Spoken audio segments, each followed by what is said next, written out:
Hi guys, Jen McGann, and welcome to the Fangirl, where today I'm doing a video style that I don't really do very often. I'm doing a book versus movie. I think my last one was in 2017 or 18, so it's been a hot minute. But I finally finished the Harry Potter and the Sorcerer's Stone book and thought, I might as well do a book versus movie. I know there's a billion of them out there, but not mine. My video on that does not exist yet. And for anyone wondering, I did go over every single chapter of Harry Potter and the Sorcerer's Stone on a little side project I'm doing called There, I Read It. I started that here on the Fangirl, but then I ended up bumping that over to the Fanily, so I will link that in the description below if you want to binge what I thought of every chapter of the book. And actually at this point, I am almost done with Harry Potter and the Chamber of Secrets, so I will have all of those videos starting to premiere before too long over on the Fanily as well. Now, normally I do all of my videos here on the Fangirl very scripted, but book versus movie videos are a little bit different, so I'm just going to be using the notes out of my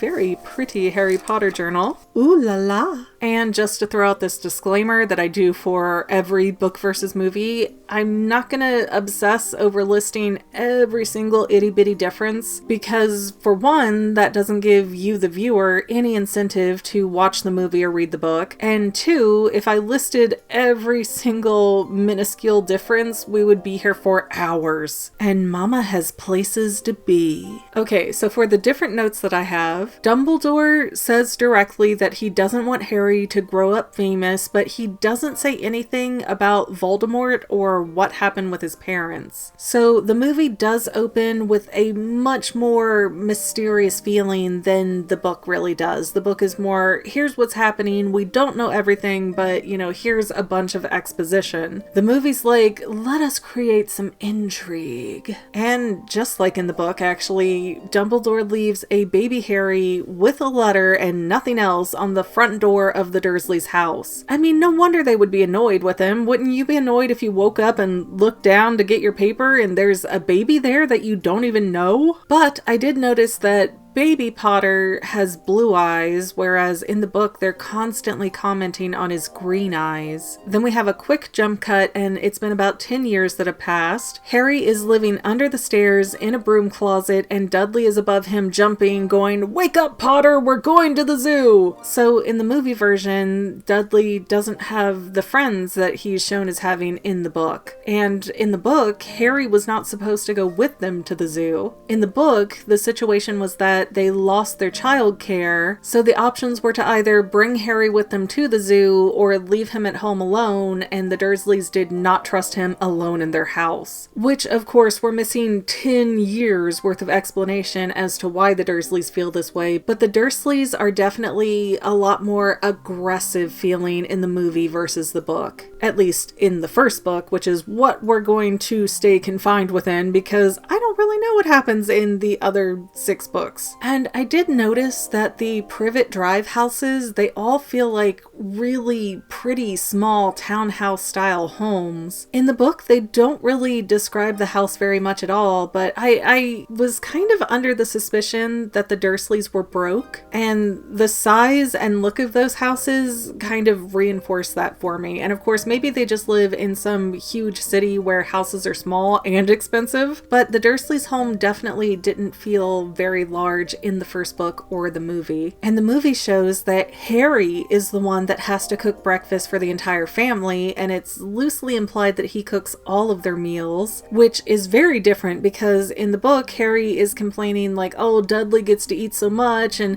I wish I could have, third and fourth helpings. But in the book, it's at least suggested that Harry wouldn't ever be allowed to cook because they would be afraid, the Dursleys would be afraid that he'd pick off some of the food while he's up there at the stove. So again, it's just another example of how in the movie, they're very much going out of their way for us to not like the Dursleys and to see that Harry is treated like a slave, whereas in the book he's just kind of inconsequential to them. Like they don't want him there, they're not very friendly to him, and they kind of treat him like he doesn't exist as much as possible. But in the movie he seems to be doing blatant work for the Dursleys while they just sort of sit there and let him be their servant. Then at the zoo, Harry makes the glass of the snake cage disappear, Dudley falls into the exhibit, and then the glass reappears and Dudley's stuck in there. So it's an extra level of freak out for the Dursleys. I believe, and I probably should put out a disclaimer, that I might have some details hazy in my mind already since I've started going into the second book, but I believe I recall reading that Harry accidentally released the snake at the zoo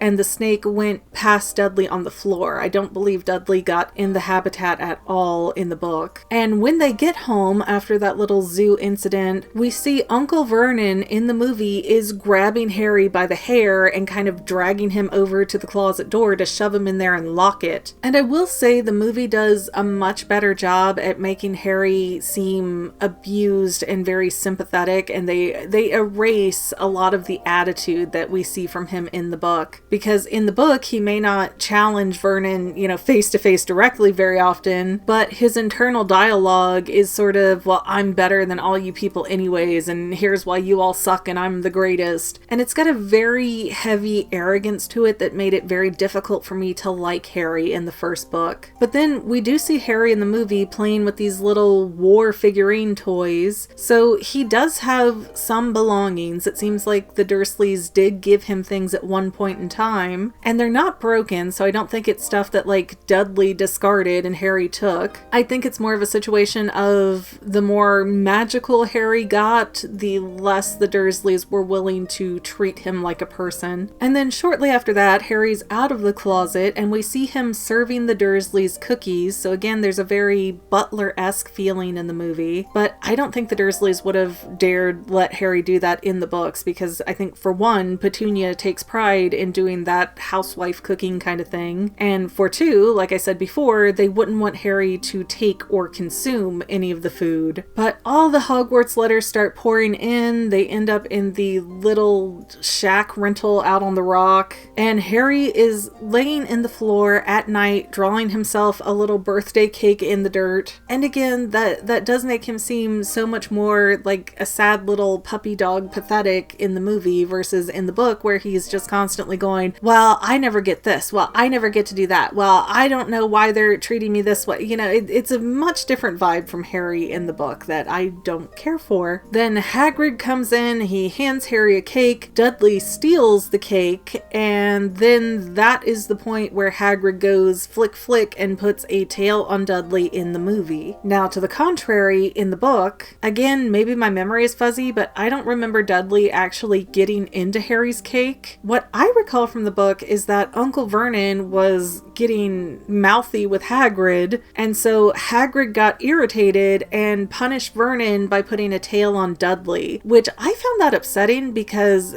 at that point, yeah, Dudley's not great, but he's also an 11-year-old boy, so to be mad at the father and punish Dudley just for standing there was messed up in my opinion. Did not care for Hagrid doing that at all. And then in the movie, Hagrid and Harry leave the shack immediately to go shopping at Diagon Alley, whereas in the book, Hagrid spends the night and makes everybody uncomfortable. When Hagrid and Harry get to Gringotts in the movie, it also seems like a very smooth ride to the vault, like they just roll up like no big deal. In the book, it was described much more like a roller coaster ride where you went on these crazy speeds all over the place and you knew you were way, way, way deep underground. In the movie, I guess you could infer that all of the bank vaults are underground, but it definitely removes that sense of how far down they had to go. And in the movie, as soon as they're done shopping at Diagon Alley, it is straight to the train station. In the book, Harry had to go home for like a whole other month and get dropped off at the train station by the Dursleys. They were just like taking your junk out of the car, throwing it on a trolley, peace out, bye. They didn't help Harry get to the train. They didn't make sure that the train was even real. The Dursleys were just out of there and glad to be rid of Harry. Then in the movie, Harry does run into the Weasleys who help him get through the platform, but Harry never actually introduces himself until Ron comes to sit with him in the train. And in the book, they find out who he is a little earlier than that, and everybody's starting to clamor that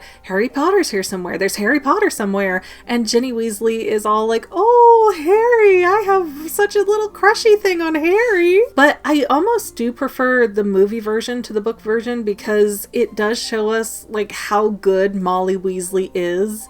She wasn't going, well, you're nobody, so I'm not going to help you. She saw a kid in need, so she told him what to do. She went that extra mile to try and help him. It wasn't like, well, I helped you because you're Harry Potter. I helped you because you were a kid in need. And I love Molly Weasley so much that I like that representation of her better, I think. And I did notice in the movie that the train stops and lets everyone out at Hogsmeade. In the book, I don't think it clarified. It kind of felt like the book pulled up right across the river, lake, whatever, from Hogwarts, and then they had to travel a little bit more to get there, but for the most part, they were right there. So the movie at least gives me a better map of where things are in this city townscape that they're in. And in the movie, there is no stressfulness of all the first years waiting in the hallway going, oh, what's going to happen next? Oh, I hope it's not a test. Oh, I hope it's not this. It's going to be awful. What are they going to do to us? Why are we separated? And none of the ghosts walk through the hallway either, which is kind of sad because the ghosts are always fun. Instead, in the movie, the kids go straight to McGonagall, and for some reason, she has Trevor right at her feet. Trevor, of course, being Neville's missing toad that he lost somewhere on the train. And in the book, Malfoy actually meets Harry while they're on the train, but in the movie, Malfoy meets Harry right before they're about to get sorted, so it just really doesn't create a huge difference in the story, but it's contextually a little bit different. Because it is strange, in the book, the kids are moving around the train a lot more, like there's a lot more interruptions and people coming to see Harry and stuff like that, and they really just skip over that in the movie, and it's a quiet train ride for Ron, Harry, and Hermione, which, now that I've said that out loud, it feels like Hermione is joining their group a little bit too early. In the book, Hermione does meet the boys when they're on the Hogwarts Express, but they're not really friendly for a long time after that. But in the movie, it just felt like Hermione came onto the train car and woo, now we're all friends, which makes it a little bit more strange at Halloween, but we'll get there in a minute. Anyways, in the movie, the Sorting Hat is not done alphabetically. Hermione is the first to get sorted,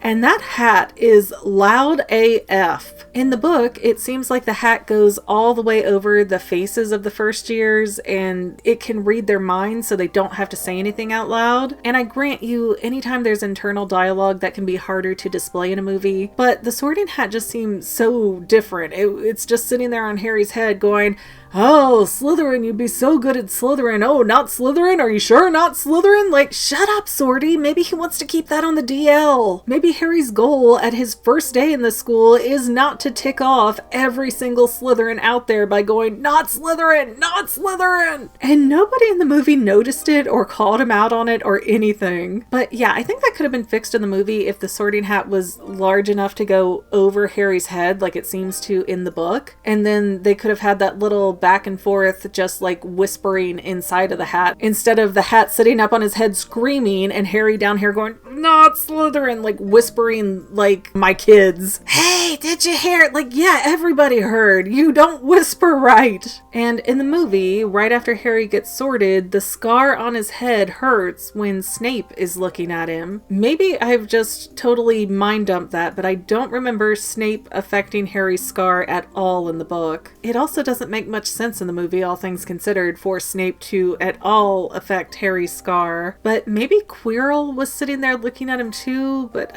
I don't recall seeing him. The camera was very focused on Snape. And the word prefect, the book loves the word prefect. They say it at least 5 billion times. In the movie, that word does not come up one time until Halloween, and then they don't even explain what it is. So for anyone else who had not read the books before like me, a prefect is one of the students who are an upperclassman and they're sort of in charge of the whole house. It seems like each house might have multiple prefects, but they're basically the one you go to for whatever problems you have. If you're familiar with the Boy Scout system at all, it'd be like your patrol leader or assistant patrol leader, maybe even your senior patrol leader. But it's just one of those chain of command things where if you have a problem, you go to the prefect. If the prefect can't solve it, they'll go to a teacher. If that professor can't solve it, maybe they'll go up to Dumbledore or somebody else. You know, it keeps the little kids from just going straight up and bothering professors or Dumbledore or whoever they can get a hold of for every little thing. And then when Harry finally gets in potions class, in both the book and the movie, Snape gives Harry a really hard time, but in the movie, it shows that Harry is actually writing down exactly what Snape is saying, and Snape accuses Harry of not paying attention. The book doesn't do it like that. It's just like right away Snape doesn't like Harry and he starts kind of digging in on him. But in the movie, you know, with Harry taking these notes, it again makes him seem more sympathetic. He's this good kid doing what he's supposed to do, and then this teacher's just picking on him for no good reason. And it's just another example of how the movie really demonstrates Harry as a lot more likable. But it's also a double-edged sword because the more likable Harry is, the less faults he tends to be seen with, and the more godlike he is over just a normal kid in this unusual situation. Then we have a mail day with all the owls rushing in. Neville gets his Remembrall, which is a ball that turns red when you forget something. And that's the same in the book and the movie, but I am curious, what are the contexts of forgetting something, quote unquote? Because, I mean, we're always forgetting something as people. We don't retain every bit of everything we're ever told or that we ever see or that we ever do. So shouldn't the smoke in a Remembrall constantly be red? Then it is time for flying lessons, the very first flying lessons of the Hogwarts year. And in the movie, it is Neville's broom that just kind of takes off first and goes crazy and all over the place. And Harry himself hasn't moved yet. In the book, though, all the kids seem to be doing some flying for the most part if they could,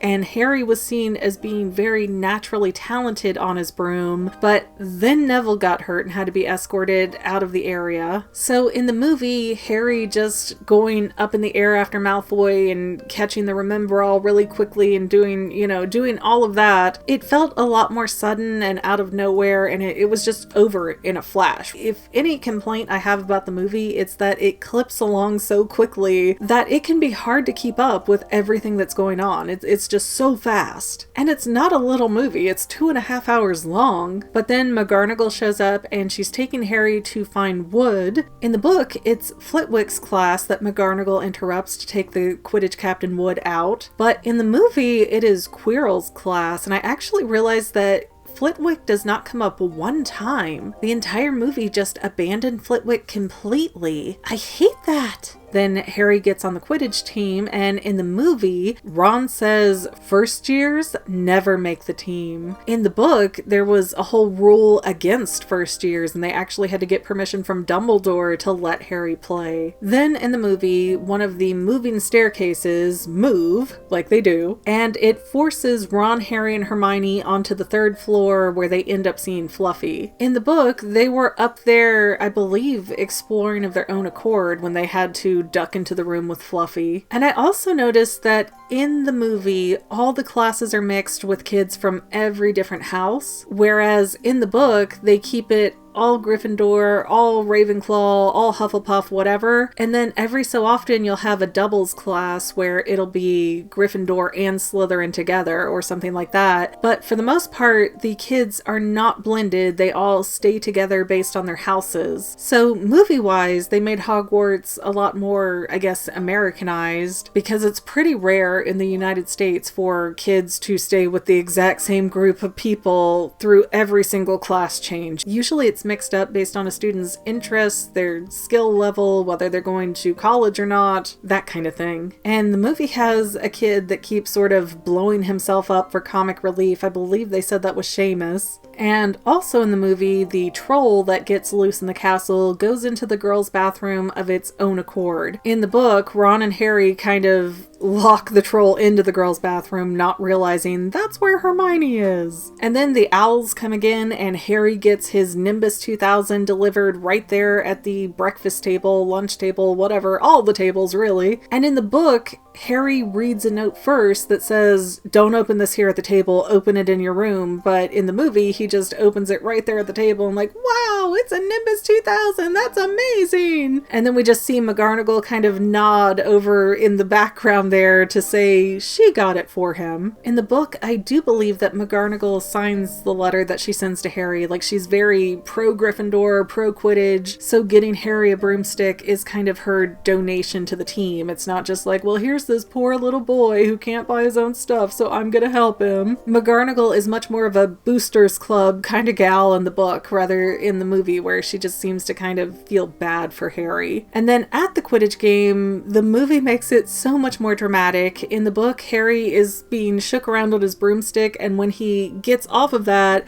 he has the snitch in his mouth. In the movie, once Harry is free from being shook around, he then dramatically goes after the snitch by standing on the broomstick, and it's a very cinematic moment, but it's a very different moment. Also in the movie, the wizard's chess pieces don't talk, whereas in the book, they actually give advice. And when it's Christmas time, Harry only opens his invisibility cloak, and none of the other presents are even mentioned. Hagrid's present isn't mentioned, the present from the Dursleys isn't mentioned. They do reference that Harry got a sweater from Molly, but he doesn't even open it up before he takes off with the cloak. And while wearing the cloak of invisibility, Harry sees Snape harassing Quirrell in the hallway in the movie, whereas in the book, he sort of follows them on the broomstick and hovers on top of them in the Forbidden Forest, watching Snape harass Quirrell. But seeing Snape go after Quirrell in the hallway is what forces Harry into finding the mirror in the movie. So again, he wasn't just wandering around or trying to escape Filch, he's trying to escape Filch and Snape, which Snape definitely feels like the bigger threat in the movie than Filch. And in the film, when Harry looks in the mirror, he only sees his parents. In the book, he sees his parents and what he believes are like all these different great-grandparents, ancestors, all these different people in his family. The movie also says that the Sorcerer's Stone that Nicholas Flamel made is the only one in existence, which I know was a question that I had in the book, so I do like that they clarified that in the movie. However, the movie does skip over all the issues with Norbert the Dragon and how he just got huge and Hagrid couldn't handle him and they had to send him off to Charlie in Romania, and none of that happens in the movie. They just skip straight to the detention scene. Neville's not even involved, it's Malfoy in the mix with them. And then in passing, the movie says that Dumbledore sent Norbert away to go live in a Romanian colony. They don't even mention Ron's brother. Now it's time for detention, and the movie has Malfoy, Harry, and Fang all paired together in the Forbidden Forest. And Harry does not seem to have any kind of Scar-type reaction when the whole unicorn eater thing happens. In the book, this was a very long scene. We had a lot of centaurs, I think they're called, the horse human people, and how you couldn't get a direct answer out of them, and they had issues with all the human and wizard stuff going on, and they didn't want anything to do with it, and how dare so-and-so help Harry. It was a whole big thing that's just completely condensed to like 2 minutes of the movie. Then, because the movie is clipping along so quickly, we have the kids trying to get down the trapdoor to save the Sorcerer's Stone. And because the movie cut out the part where Hagrid gives Harry a flute for Christmas, they just walk into the room with Fluffy and this enchanted harp is playing and Fluffy's asleep. And then for no explained reason, the harp just stops playing so that Fluffy can wake up and make a moment of suspense in the film. And of course, it's cheap suspense. No giant dog is going to eat some kids in a children's film. But, you know, instead of Harry having to put Fluffy to sleep and then they jump down the trapdoor, now Fluffy's asleep and they have to move his paw and get down there, but then Fluffy wakes up and he's biting at them like a velociraptor right as they're falling down the hole. And the movie also does not give a very good sense of how far they had to drop down that trapdoor, because it was, I think they said something like half a mile deep, but it feels like they just dropped down the length of a room in the movie. And And to get out of the devil's snare, Hermione and Harry just have to relax, and they sink deeper down into a new room of this weird corridor setup. But Ron is getting really ensnared by the devil's snare, so Hermione has to remember how to defeat it with light, which she does, and then they move on to the next room. And the next room has a bunch of flying keys in it. In the movie, the broomstick is sitting right there in the middle. In the book, there's broomsticks like against the wall, so it's not quite as obvious as they make it in the movie. I mean, come on, think about it. This is supposed to be a door that keeps you from moving forward, and here's this broom glowing right here in the center. I mean, they weren't doing great at keeping it a secret. They also don't explain in the movie how Harry knows which key is the right key. And in the book, it's because the key with a crumpled wing has crumpled wings because somebody grabbed it and shoved it into the keyhole. But as soon as Harry touches the broom, all the keys get mad and start going after him very angrily, which I don't believe is how they reacted in the book. Then the kids are doing the giant life-size wizard's chess, and Ron gets physically hurt in the book. Like, they don't know if he's alive or dead when they leave that room. They're really worried for him. But in the movie, the wizard chess piece just seems to attack the horse, and then Ron falls over. So it doesn't really feel like Ron's that hurt. But at that part in the movie, Harry tells Hermione, okay, go take Ron and go back and get help. I'm going to move forward to the last room on my own.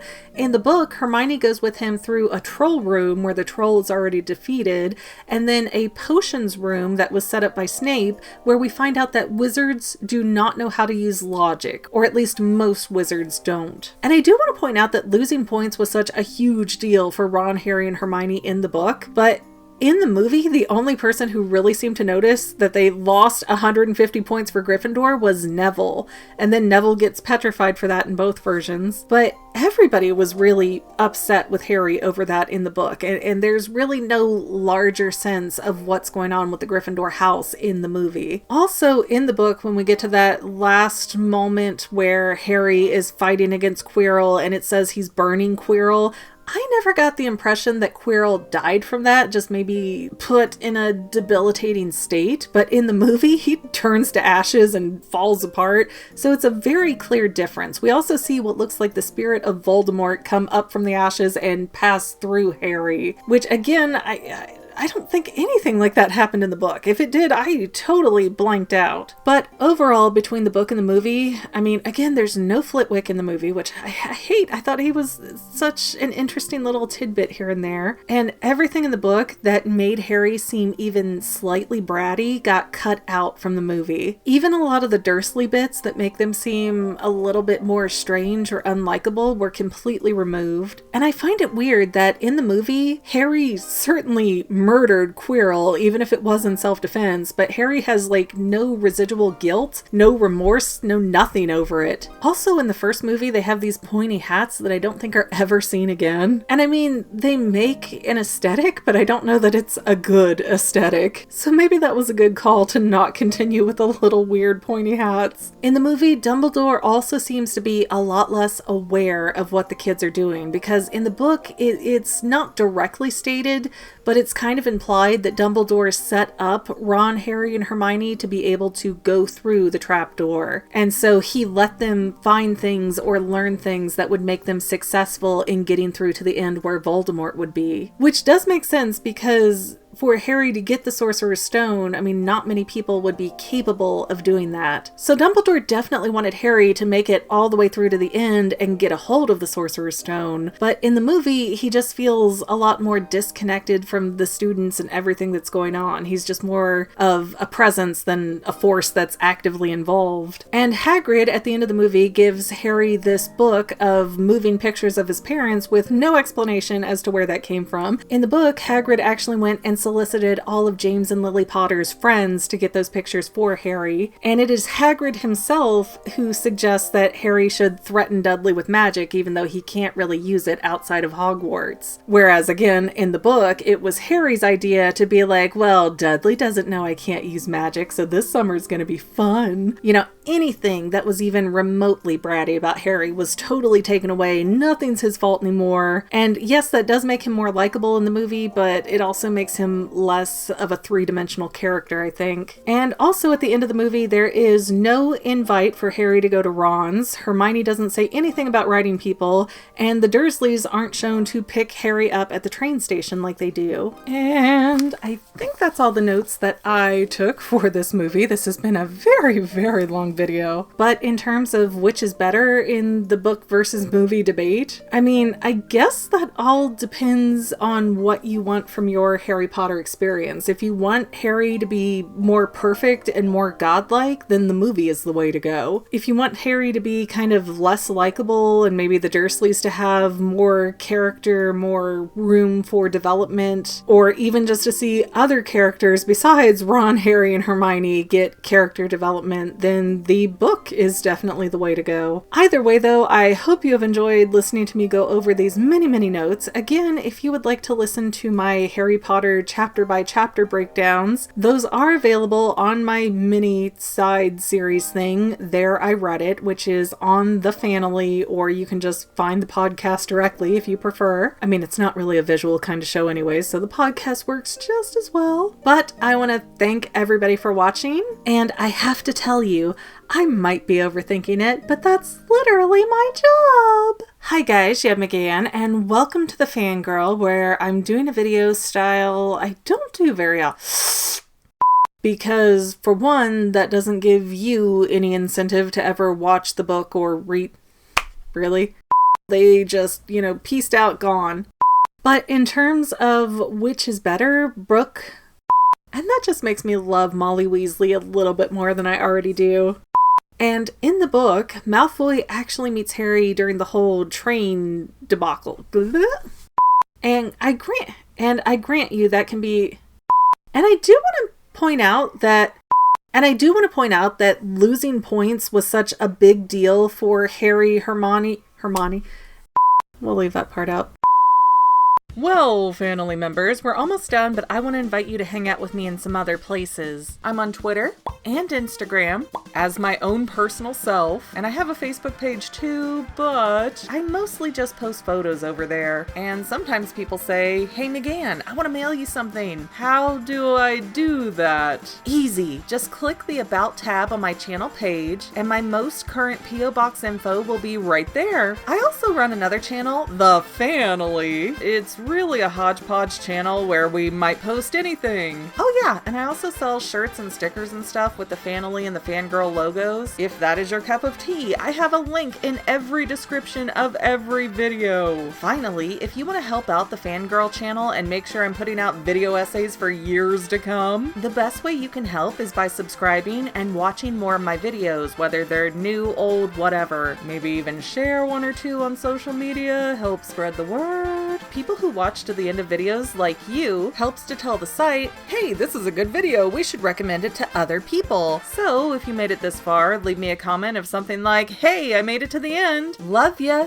See you next time, family members. Bye.